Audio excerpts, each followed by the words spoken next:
కూడా చెప్పాడు. అయితే ఈ డిస్పెన్సేషనలిజంలో ఉన్న ఒక పెద్ద సమస్య మీకు ఎవరికైనా ఏమైనా చిన్న హింట్ అర్థమైందా చెప్తారా? యుగాలు ఉన్నాయి, ఈ యుగాలు రైటే. వాళ్ళు బైబిల్ పండితులు ఈ యుగాలను ఎలా డివైడ్ చేసింది బైబిల్లో ఉన్న వచనాలు బట్టి డివైడ్ చేశారు. కానీ ఇందులో ఉన్న ఒకే ఒక సమస్య ఏంటంటే, ఆ యుగంలో దేవుడు మనుషుల్ని ఎలా రక్షించాడు, క్షమించాడు, ఆశీర్వదించాడంటే అమాయకపు యుగం కదా, పెద్ద పట్టించుకోలేదు అని అన్నారు. అంటే ఆ యుగంలో చనిపోయిన వాళ్ళందరూ రక్షణ పొందినట్టేనా, పరలోకంలో ఉంటారా? మళ్ళీ అది కాదు, రైట్ కాదు. ఎందుకు? చాలా మంది నరకంకి వెళ్ళారు. ఆ నోవా జలప్రళయం కాలంలో మరణించిన వారి ఆత్మల దగ్గరికి వాళ్ళు ఎక్కడున్నారు? వాళ్ళ భూమి యొక్క కింద భాగాల్లో ఉన్నారు. ప్రభు అయిన యేసు అక్కడికి వెళ్ళి వాళ్ళకి మెసేజ్ ప్రకటించారనే విషయం మనకు తెలుసు పేతురు పత్రికలో. కాబట్టి నోవా జలప్రళయం ముందున్న కాలంలో ఉన్న వారందరూ రక్షణ పొందలేదు. మరి అది అమాయకపు యుగం అయితే దేవుడు చూసి చూడనట్టు వదిలేస్తే మరి వాళ్ళందరూ పరలోకంలో ఉండాలి కదా, అందరూ పరలోకంలో లేరు. మరి అమాయకపు యుగం కాబట్టి దేవుడు మనుషుల యొక్క అమాయకత్వాన్ని బట్టి క్షమించాడు, రక్షించాడు అని అనుకోవాలా?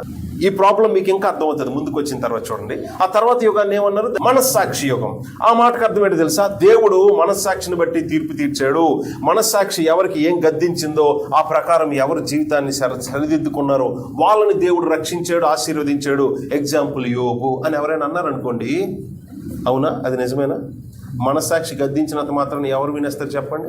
మనస్సాక్షి ఎప్పటి నుంచి పనిచేస్తుంది చెప్పండి? చిన్న వయసులో ఉన్న వాళ్ళకి మనస్సాక్షి పనిచేస్తుందా? తప్పు రైట్ అని తెలుసా వాళ్ళకి? అది నిజమేనా? అసలు మనస్సాక్షిని బట్టి దేవుడు తీర్పు తీరుస్తాడు, పరలోకం ఇస్తాడు అన్నది తప్పు. ఏ కాలంలోనైనా. పోనీ మూడో పాయింట్ చూడండి.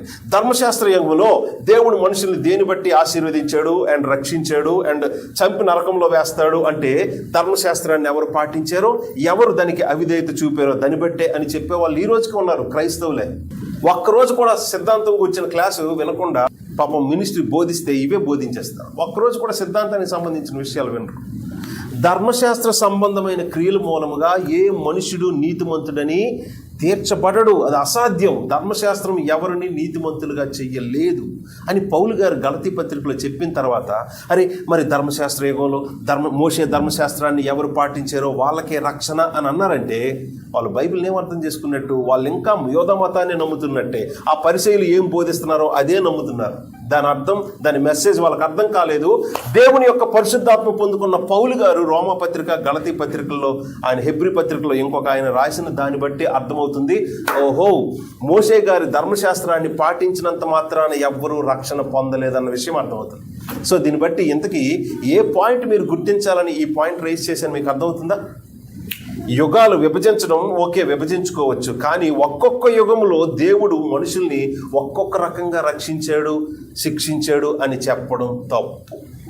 ఏ కాలంలోనైనా మనుషుల్ని దేవుడు రక్షించింది కృపతోనే.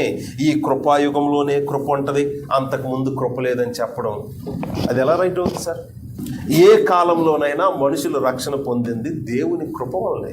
ఒకవేళ అదే నిజమైతే ఇక్కడ ఈ మాట ఉండకూడదు. చూడండి, దేవుడు నోవహును ఆదికాండం 6వ అధ్యాయం అంటే first book of the Bible 6వ అధ్యాయం 5వ వచనం, నరుల చెడుతనము భూమి మీద గొప్పదనియు వారి హృదయం యొక్క తలంపుల్లోని ఊహ అంతయు ఎల్లప్పుడూ కేవలం ఓన్లీ చెడ్డదనియు. చూసారా? కేవలం అనే మాట గుర్తుంచుకోండి. All the time only evil. ఎక్కడ? చేతల్లో కాదు, ముందు హృదయంలోనే. మనుషుల గురించి దేవుడు చెప్తున్న మాట చూడండి. ఇది ఎప్పుడు? జలప్రళయానికి ముందే. 6వ వచనం 5వ వచనం, 6వ అధ్యాయం 5వ వచనం, నరుల చెడుతనము భూమి మీద గొప్పది, వారి హృదయం యొక్క తలంపులలోని ఊహ. హృదయము, దానిలోని తలంపులు, ఇంకా అందులోని ఊహ అంతయు ఎల్లప్పుడూ కేవలం. ఆ మూడు మాటలు చూసారు ఎలా ఉన్నాయో? కాబట్టి మీరు అర్థం చేసుకోండి, మనిషి అంటే మనిషి అంతా ఎల్లప్పుడూ ఓన్లీ కేవలం ఈవిల్. నేను మంచివాడిని, నేను మంచిదాన్ని, దయచేసి అనుకోవద్దు. ఇంకొక వ్యక్తిలో మీకు నచ్చింది ఏదైనా ఉందంటే ముందు మీరు అర్థం చేసుకోండి, మీరే ఫస్ట్.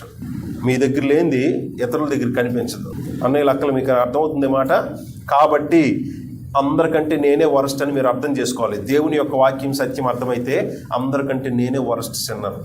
వాళ్ళు ఇలాగా వీళ్ళు ఇలాగని ఎప్పుడు అనొద్దు. అలాగ అన్నారంటే మీరు మంచోళ్ళని స్థాపిస్తున్నట్టు. దేవుడు ఏం చెప్తున్నారు చూడండి, మనుషులందరి గురించి వాళ్ళ హృదయము, దానిలో తలంపులు, దాని వెనకాతలను, అలాగా తలంపులు అంటే ఆలోచనలు, అలా ఆలోచించడానికి కారణమైన వెనకాతలున్న స్వభావం అప్పుడప్పుడు కాదు, ఎల్లప్పుడు, కొంత కొంత కాదు, అంత కొద్ది కొద్ది కాదు, కేవలం ఓన్లీ ఈవిల్. ఆ మాట ఎక్కడుంది చూస్తున్నారా? 5వ వచనం చివరి మాటలు చదువుతున్నాను. ఎల్లప్పుడూ కేవలము చెడ్డదనియు యెహోవా చూచి. ఈ మాట బట్టి భూమి మీద ఉన్న మనుషులందరి గురించి దేవుడు చెప్తున్న మాట. అది కేవలం జలప్రళయానికి ముందే అనొద్దు, జలప్రళయం తర్వాత కూడాను. ఈ మాట ఆదికాండం 9వ అధ్యాయం జలప్రళయం అయిపోయింది, అప్పుడు మరలా దేవుడు ఇదే మాట చెప్పారు. జలప్రళయానికి ముందున్న కాలం అమాయకపు యుగం అన్నారు, తర్వాత మనస్సాక్షి యుగం అన్నారు కదా. ఒకవేళ దేవుడు వాళ్ళ అమాయకత్వాన్ని బట్టి డీల్ చేస్తే ఎంతమందిని అంత ఘోరంగా చంపకూడదు. ఎందుకు? దేవుడే అన్నాడు వాళ్ళ అమాయకులు, వాళ్ళకి తెలియదని.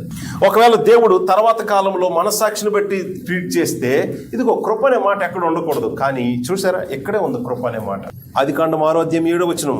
అప్పుడు యెహోవా, నేను సృజించిన నరులను, నరులతో కూడా జంతువులను, పురుగులను, ఆకాశ పక్ష్యాదులను భూమి మీద ఉండకుండా తుడిచివేయుదును. ఏలయనగా నేను వారిని సృష్టించినందుకు చాలా సంతాపము నొంది ఉన్నానను. అయితే నోవహు యెహోవా దృష్టి యందు కృప పొందినవాడాయను. నోవహును కూడా వేసేయాలి, కానీ దేవుని యొక్క కటాక్షం, కృప అనే మాటకు అర్థం ఏంటో తెలుసండి?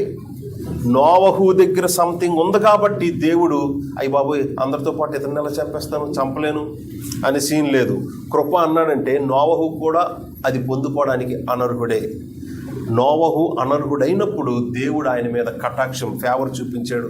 దానికి ఉపయోగించిన మాట ఫేవర్. ఎప్పుడు? When he is undeserved.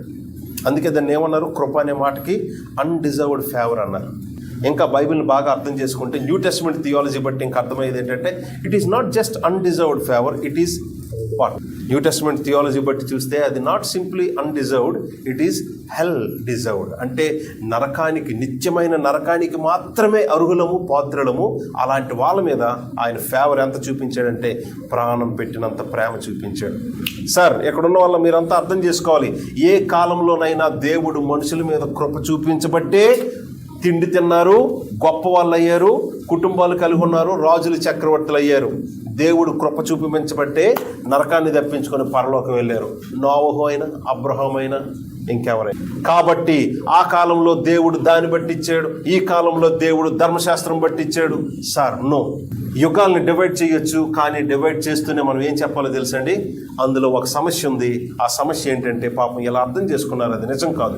పౌలు గారు ఇస్తున్న సిద్ధాంతాన్ని బట్టి, థియాలజీ బట్టి అన్ని కాలాల్లో దేవుడు ఎవరికి తిండి పెట్టినా, గొప్ప చక్రవర్తులుగా చేసిన, ఈ భూమి మీద జీవితం తర్వాత నరకానికి పంపించకుండా పరలోకానికి తీసుకుని వెళ్ళిన దేవుడు తన కృపతోనే చేశారు. తన కృప మాత్రమే, కృప తప్ప వేరొకటి కాదు. ఇది మనం లోకానికి అర్థమైనట్లు స్థాపించాల్సిన మెసేజ్, ఇవ్వాల్సిన సందేశం. ఈ రోజు కూడా మనుషులు వాళ్ళ యొక్క మంచితనాన్ని, వాళ్ళ దగ్గర ఉన్న పుణ్యమో, దానమో, భక్తో, యోగా, ఏదో ఒక దాన్ని నమ్ముకుంటున్న వాళ్ళే. మనిషి యొక్క కష్టాన్ని నమ్ముకుంటున్న వాళ్ళే కానీ దేవుని యొక్క ఇష్టాన్ని నమ్మిన వారు, గ్రహించిన వారు లేరు. క్రైస్తవులే ఈ సత్యం గ్రహించి అర్థం చేసుకొని సాక్షులుగా లోకంలో ఉండాలి. తిన్నారా? మీకు ఇది వచ్చిందా? మీరు ఇది సాధించారా? మీరు ఎంత గొప్ప వాళ్ళు అయ్యారా? చివరికి నరకాన్ని తప్పించుకుని పరలోకం వెళ్ళాలా? మీ కష్టం మీద ఆధారపడలేదు, మీ మీద ఆయనకున్న ఇష్టం. అది కూడా ఎంతంటే మీకోసం ప్రాణము సిలువ వరకు వచ్చి దారగా పోసేటంత ఇష్టాన్ని బట్టే మనుషులకి ఇవన్నీ జరుగుతున్నాయి, ఇవన్నీ కలుగుతున్నాయి. చివరికి నిత్య జీవం కూడా. ఇది మెసేజ్ సార్, లోకానికి మనం చెప్పాల్సిన మెసేజ్. మనం ప్రభువుని ఇప్పుడు ఆరాధించినా కానీ, ప్రభువా ఎంతోమంది గొప్ప వాళ్ళు ఉన్నారు, వాళ్ళే నీ కృపను పొందుకోవడానికి, అదే నీ ఫేవర్ పొందుకోవడానికి అనర్హులమైనప్పుడు మరి నేను ఎంత ఘోరమైన పాపిని, నేను ఎలా పొందుకుంటాను నీ కృపని, నీ కటాక్షాన్ని, నీ ఫేవర్ని, నీ ఇష్టాన్ని? కానీ నన్ను ఇంత విలువైన వాడిగా ఎంచి నన్ను కోరుకున్నందుకు థ్యాంక్ యూ సో మచ్ అని ప్రభువుని ఆరాధించాలి. సో